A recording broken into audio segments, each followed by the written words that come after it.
नमस्कार, स्वागत है सम्राट क्लासेस बाई अरुण में। मैं अरुण सुग्री कुशवाहा। आज फसल उत्पादन क्रॉप प्रोटेक्शन का अध्याय 4 जो कक्षा 12वीं की महत्वपूर्ण टॉपिक उर्वरक से संबंधित महत्वपूर्ण प्रश्नों पर चर्चा करेंगे और साथ में बेसिक लेकर चलेंगे। यदि उसके पहले आप यदि चैनल में नए हैं तो सब्सक्राइब जरूर करिएगा ताकि आने वाला वीडियो आपको अपडेट के रूप में मिल सके। सबसे पहले हम उर्वरक का अर्थ जानेंगे।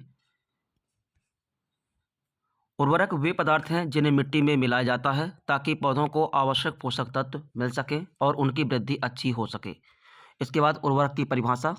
मिट्टी की उर्वरता बढ़ाने तथा पौधों को नाइट्रोजन, फास्फोरस, पोटास आदि पोषक तत्व उपलब्ध कराने वाले रासायनिक या प्राकृतिक पदार्थों को उर्वरक कहते हैं। उर्वरक के लाभ की बात करें तो पहला नंबर है पौधों की वृद्धि तेज होती है। दूसरा नंबर अधिक उत्पादन मिलता है। तीसरा नंबर मिट्टी में पोषक तत्वों की कमी दूर होती है और चौथा नंबर है फसल की गुणवत्ता बेहतर होती है। इसके बाद जैविक उर्वरक की बात करें तो ऐसे लाभकारी सूक्ष्म जीव जिनके प्रयोग से मिट्टी में नाइट्रोजन, फास्फोरस तथा अन्य पोषक तत्वों की उपलब्धता बढ़ती है उन्हें जैविक उर्वरक कहते हैं। जैविक उर्वरक के लाभ की बात करें तो पहला नंबर है मिट्टी की संरचना में सुधार। दूसरा नंबर है उपज में 10 से 25% तक वृद्धि। तीसरा नंबर रासायनिक उर्वरकों पर निर्भरता कम। चौथा नंबर है मिट्टी में सूक्ष्म जीवों की संख्या बढ़ती है और पाँचवा नंबर है पर्यावरण को कोई हानि नहीं होती है। इसके बाद जैविक उर्वरक के नाम की बात करें तो पहला नंबर राइजोबियम, दूसरा एजोटोबैक्टर, नील हरित शैवाल, माइकोराइजा, ट्राइकोडर्मा और फ्रैंकिया आदि। नाइट्रोजन युक्त उर्वरक की बात करें तो वे रासायनिक उर्वरक जिनमें नाइट्रोजन की मात्रा अधिक होती है उन्हें नाइट्रोजन युक्त उर्वरक कहा जाता है। ये पौधों में पत्तियों की वृद्धि, हरी रंगत यानी क्लोरोफिल और कुल वृद्धि को बढ़ाते हैं। नाइट्रोजन युक्त उर्वरक के लाभ की बात करें तो पौधों में तेज वृद्धि होती है। दूसरा नंबर है पत्तियां हरी रहती हैं।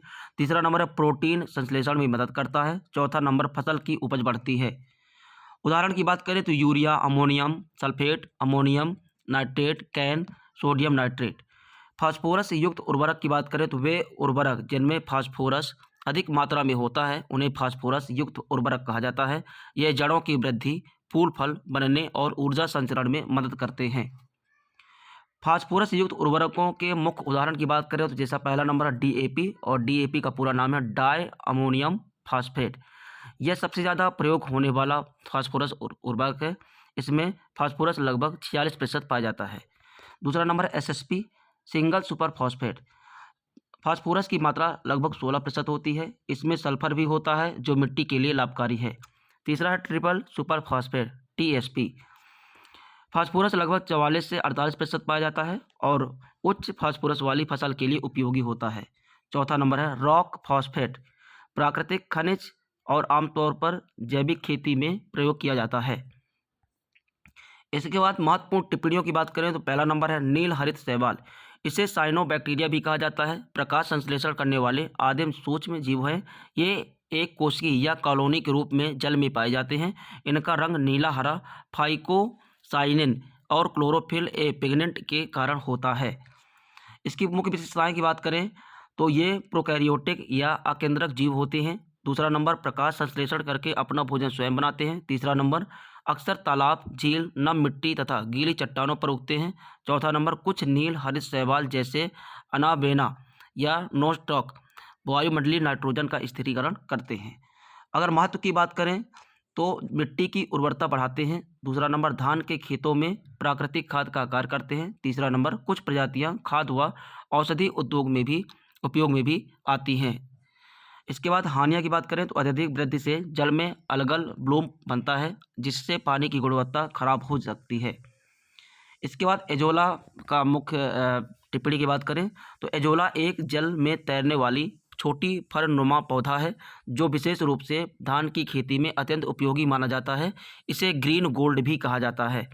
एजोला की मुख्य विशेषताओं की बात करें तो पहला नंबर है नील हरित शैवाल के साथ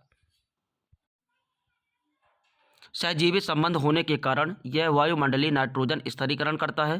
दूसरा नंबर पानी की सतह पर तेजी से फैलकर हरा आवरण बना लेता है। तीसरा नंबर पोषक तत्वों से भरपूर प्रोटीन, विटामिन, खनिज पाए जाते हैं।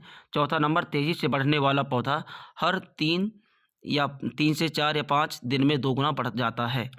एजोला के लाभ की बात करें तो इसके दो प्रकार से लाभ देखे जाते हैं। पहला कृषि क्षेत्र में, तो कृषि क्षेत्र में प्राकृतिक नाइट्रोजन उर्वरक का काम करता है। दूसरा नंबर धान की खेती में 20 से 40 किलोग्राम तक नाइट्रोजन उपलब्ध कराता है। पशु चारे में बात करें तो 20 से 30% तक उच्च गुणवत्ता प्रोटीन होता है। दूसरा नंबर गाय, भैंस, बकरी, सूअर, मुर्गी को पौष्टिक चारा मिलता है। तो गाइस ये रही महत्वपूर्ण नोट्स। कैसी लगी कमेंट में ज़रूर बताइएगा। यदि आप अच्छी लगी हो तो चैनल को लाइक करिए, सब्सक्राइब करें, शेयर करें, ताकि आने वाला वीडियो आपको अपडेट के रूप में मिलता रहे। धन्यवाद।